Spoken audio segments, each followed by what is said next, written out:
મતદાર યાદીમાંથી નામો કરવાના મુદ્દે નવસારી જિલ્લામાં કોંગ્રેસે ચીખલીમાં મોરચો માંડ્યો।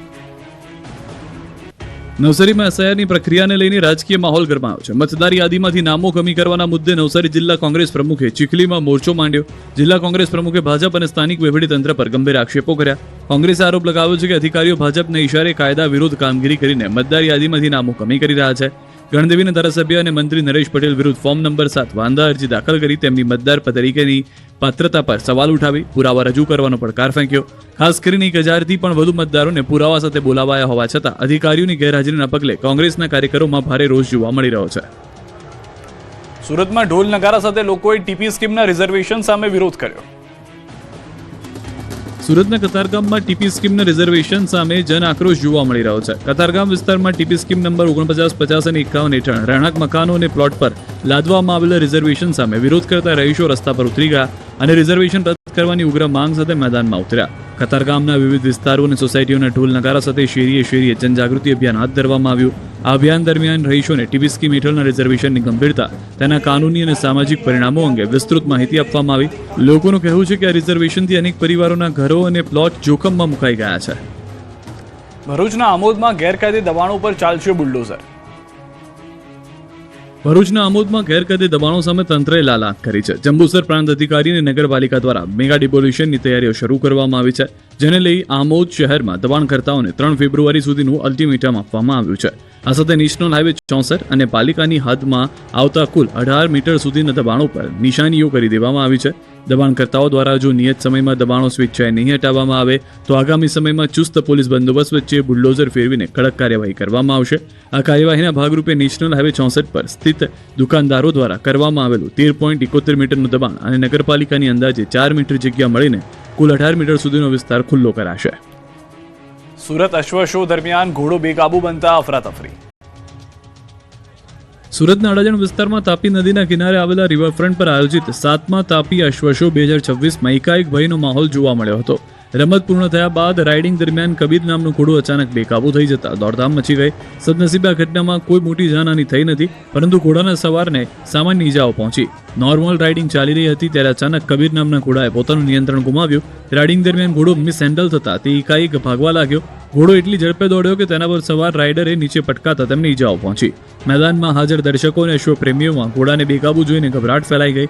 અંદાજે 1 રાઉન્ડ સુધી કબીર મેદાનમાં આમ તેમ દોડતો રહ્યો, જેના કારણે થોડા સમય માટે અફરાતફરીનો માહોલ સર્જાયો। જોકે ત્યાં હાજર ટ્રેનર્સ અને આયોજકોની સતર્કતાને કારણે ઘોડાને ટૂંક સમયમાં જ કાબૂમાં કરી લેવામાં આવ્યો, જેથી મોટી દુર્ઘટના ટળી હતી। જૂનાગઢમાં અશ્વમાં ગ્લેન્ડર્સ નામનો રોગ દેખાતા તંત્ર હરકતમાં। જૂનાગઢમાં એક અશ્વમાં ગ્લેન્ડર્સ નામનો રોગ દેખાતા પશુપાલન વિભાગ હરકતમાં આવ્યો। ઝાંઝડા વિસ્તારમાં 1 મહિના પહેલા એક અશ્વ બીમાર પડ્યો હતું। તેના મેડિકલ રિપોર્ટ 20 દિવસ બાદ આવતા તેમાં ગ્લેન્ડર રોગ હોવાનું સામે આવ્યું, પરંતુ અશ્વનું થોડા દિવસ પહેલા જ મોત નીપજ્યું। અન્ય કોઈ અશ્વમાં રોગ ન ફેલાય, જેને લઈને પશુપાલન વિભાગ દ્વારા સર્વે કરી સેમ્પલિંગની પ્રક્રિયા શરૂ કરાઈ। રોગની ગંભીરતાને લઈ અસરગ્રસ્ત વિસ્તારના 10 કિલોમીટરની ત્રિજ્યામાં આવતા તમામ અશ્વના સેમ્પલ લેવાની પ્રક્રિયા શરૂ કરી દેવામાં આવી। અત્યાર સુધીમાં અંદાજે 45થી વધુ અશ્વના બ્લડ રિપોર્ટ લેવામાં આવ્યા છે। પશુપાલકોને અપીલ કરવામાં આવી છે કે જો તેમના અશ્વમાં નાકમાંથી પ્રવાહી પડવું, તાવ આવવો કે શરીર પર ગાંઠો થવા જેવા લક્ષણો જણાય તો તાત્કાલિક નજીકના પશુ દવાખાનાનો સંપર્ક કરે। કેન્દ્રીય બજેટમાં સામાન્ય માણસને કોઈ રાહત નહીં, આવકવેરા સ્લેબમાં કોઈ ફેરફાર નહીં, ત્યારે જાણો ગુજરાતને શું મળ્યું। કેન્દ્રીય નાણામંત્રી નિર્મલા સીતારામણે સતત 9મી વાર કેન્દ્રીય બજેટ રજૂ કર્યું। ગત વર્ષની તુલનાએ આ વખતે નાણામંત્રીના 85 મિનિટના ભાષણમાં સામાન્ય માણસ માટે કોઈ મોટી જાહેરાત થઈ ન હતી। જોકે ટેક્સ ફાઇલ કરવામાં સરળતા, રેલવે પ્રોજેક્ટ અને આયુર્વેદિક એમ્સ જેવી નવી વાતો કહેવામાં આવી છે। ડિફેન્સ બજેટ 6.81 લાખ કરોડથી વધારીને 7.85 લાખ કરોડ એટલે કે 15.2% વધારો કરાયો। તો લોથલ, ધોળાવીરા સહિતની 15 વિરાસતોનો વિકાસ કરાશે। દેશમાં 3 નવી આયુર્વેદ એમ્સ બનાવાશે। જામનગરમાં WHO ટ્રેડિશનલ મેડિસિન સેન્ટર બનાવવામાં આવશે। પણ કરદાતાઓને નિરાશ થવાનો વારો આવ્યો છે, કેમ કે બજેટમાં ઇન્કમટેક્સને લઈને કોઈ મોટી જાહેરાત થઈ નથી। જો કે હવે 31 ડિસેમ્બરની જગ્યાએ 31 માર્ચ સુધી રિવાઇઝ રિટર્ન ફાઇલ કરી શકાશે। 1 એપ્રિલથી નવો નિયમ ટેક્સ કાયદો લાગુ થશે। આના દ્વારા ફક્ત ટેક્સ રિટર્ન ફાઇલ કરવાની પ્રોસેસને સરળ બનાવવામાં આવશે। TDS ન કપાવવા માટે એપ્લિકેશન જરૂરી નથી।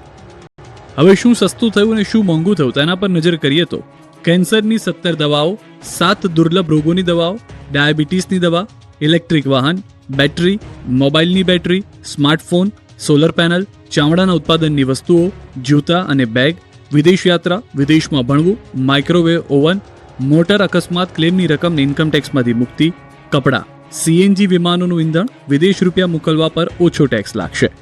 તો દારૂ, તમાકુ, ગુટખા, સિગરેટ, કોલસો, ફ્રીઝ કન્ટેનર, છત્રી, ખનીજ, લક્ઝરી ઘડિયાળ, સ્ટોક ઓપ્શન્સ, ફ્યુચર ટ્રેડિંગ અને ભંગાર મોંઘો થયો છે. ખેડૂતો માટે કઈ કઈ જાહેરાત કરવામાં આવી તેની વાત કરીએ તો પશુપાલન ક્ષેત્ર માટે ક્રેડિટ લિંક સબસિડી યોજના શરૂ કરાશે. નાળિયેર, બદામ, અખરોટ, કાજુ, કોકોનું ઉત્પાદન વધે તેવા પ્રયાસો કરાશે. મત્સ્યપાલનને પ્રોત્સાહન આપવામાં આવશે. 500 તળાવો અને અમૃત સરોવરનો વિકાસ કરવામાં આવશે. ભારતીય ચંદન ઉદ્યોગ તંત્રને ફરીથી સ્થાપિત કરવામાં આવશે. કોફી ખેડૂતો માટે કોકો યોજના, કાજુ કોકોને 2030 સુધીમાં વિશ્વમાં ઓળખ અપાવવા કોકો યોજના શરૂ કરાશે. ખેડૂતો માટે એઆઈ એગ્રી ટૂલ વિકસાવાશે. તો આ બજેટથી ગુજરાત અને મહિલાઓને પણ ફાયદો થયો છે. લગભગ દેશના 800 જિલ્લામાં છોકરીઓ માટે હોસ્ટેલ બનશે. રાજ્યના 34 જિલ્લામાં ગર્લ્સ હોસ્ટેલ બનશે. ગર્લ્સ સ્ટુડન્ટ્સ માટે STEM શિક્ષણને વિશેષ પ્રાથમિકતા અપાશે. લખપતિ દીદીની જેમ મહિલા સ્વયં સહાય જૂથની ઔદ્યોગ સાહસિક મહિલાઓ માટે શી માર્ટ બનાવવામાં આવશે. બીજી તરફ બજેટની બજારમાં ઉથલપાથલ મચી ગઈ છે. સરકારે F&O ટ્રેડર્સ માટે સિક્યોરિટીઝ ટ્રાન્ઝેક્શન ટેક્સ STT ને 0.02% વધારીને 0.05% કર્યો છે, જેથી શેર બજારમાં 2400 પોઈન્ટ સુધીનો કડાકો બોલી જતા એક જ દિવસમાં 8 લાખ કરોડ સ્વાહા થઈ ગયા. તો સોના ચાંદીના ભાવમાં પણ કડાકો બોલી ગયો હતો. બાલાસિનોરમાં ચોરીની આશંકાએ પોલીસે બાળકને ઢોર માર માર્યો. બાલાસિનોરના જરોડ ગામમાં થયેલી ચોરીના મામલે શંકાના આધારે એક 13 વર્ષના માસૂમ બાળકને પોલીસ દ્વારા ઢોર માર મારવામાં આવ્યો હોવાના ગંભીર આક્ષેપ થયા. પીઆઈ JN સોલંકીએ પોલીસ સ્ટેશન પાછળ CCTV વગરની ખાનગી દુકાનમાં બાળકને લઈ જઈને ઢોર માર માર્યો, જેના કારણે બાળકની તબિયત લથડતા તેને સરકારી હોસ્પિટલમાં દાખલ કરવામાં આવ્યો.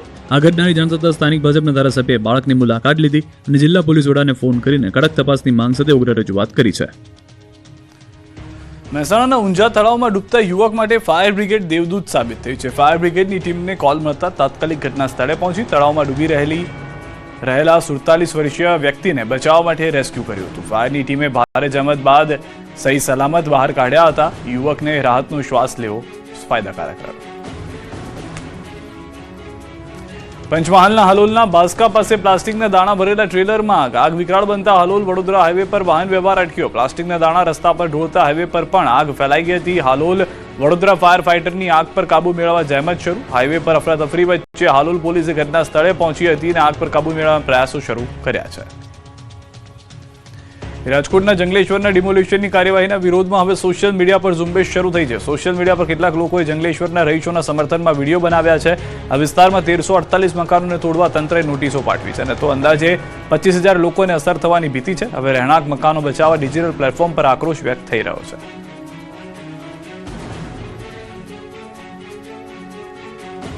છોટાઉદેપુરના જિલ્લામાં આદિવાસી સમાજે કરી ઈંદના ઉત્સવની ઉજવણી. છોટાઉદેપુર જિલ્લામાં આદિવાસી સમુદાય પોતાની સદીઓ જૂની પરંપરા ઈંદના ઉત્સવની ઉજવણી કરી. ક્વાંટ તાલુકાના બેડૈયા ગામમાં 90 વર્ષ બાદ દેવોની પેઢી બદલવાનો પ્રસંગ ઉજવાયો, જેમાં જ્ઞાતિ જાતિના ભેદભાવ ભૂલી આખું ગામ એકતાના તાતણે બંધાયું. ગામમાં પક્ષાપક્ષીથી ઉપર ઉઠીને દરેક પરિવાર 3500 રૂપિયાનો ફાળો આપ્યો અને 15 લાખના ખર્ચે 10 દિવસનો ગામ ગોંદરીયો ઈંદ ઉત્સવ મનાવાયો. આદિવાસી સમુદાયના દેવો પ્રાકૃતિક હોવાથી તેઓને છત નીચે રાખવામાં આવતા નથી. લાકડાના ખૂટડા માટીના ઘોડાના આ દેવો સીમમાં ખુલ્લા આકાશ નીચે બિરાજમાન હોય છે. જ્યારે આ દેવોના આયખા એટલે કે સ્થાપન જીર્ણ થાય છે ત્યારે તેને વિધિવત રીતે બદલવામાં આવે છે, જેને દેવોની પેઢી બદલી કહેવાય છે. બળવા પાસે પૂડી જોડાવાની શ્રદ્ધાપૂર્વક નવીનીકરણ કરવામાં આવે છે. બેડિયા ગામે આ ઐતિહાસિક 90 વર્ષ બાદ પણ ફરી જીવંત જોવા મળી રહ્યું છે. આ ઉત્સવ માત્ર એક ગામનો નથી, છોટાઉદેપુરના 100 અને મધ્યપ્રદેશના 50 ગામો